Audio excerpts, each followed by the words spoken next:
Човек трябва да може да губи. Ще те помоля така пред детето повече никога да не говориш. Още детето е малко. Той е глухо и не разбира, че го побъркваш тия тренировки. За мен може да говориш каквото искаш. Изобщо не ме интересува. Боже, колко време съм те чакал. Добре е дошла в нашия спектакъл. Сетини музика. Айде бе, не си най-добрия. Ела да им покажеш как се прави. Дей да плачеш. Знаеш ли за мене колко значиш? И шампионите при най-малките тази година са... Ти какво искаш? Дъщеря ти да е посредствена ли?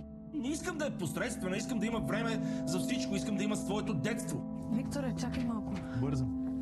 Мене ти ли е малко неудобно да тичам след тебе? Какво искаш? Да се поразходим. После ще те изпратя до вас, спокойно. Окей ли си да поемеш да тренираш децата? Раз, и два, три, и четири. Имате ли други предложения? Всъщност да. Имам едно доста радикално предложение, което обаче според мен ще се отрази позитивно в абсолютно всеки един аспект. Не знам, трябва да помисля. Внимай какво ще измислиш. Ти току-що сбъдна една мечта. Чуй ме, момиче,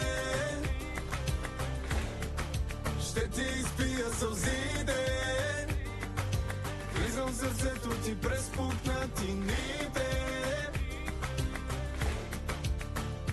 Чуй ме, момиче, чуй ме, момиче, моя най-добър приятел и жената на сърцето, моя спътник в живота. Моето всичко, общо взето.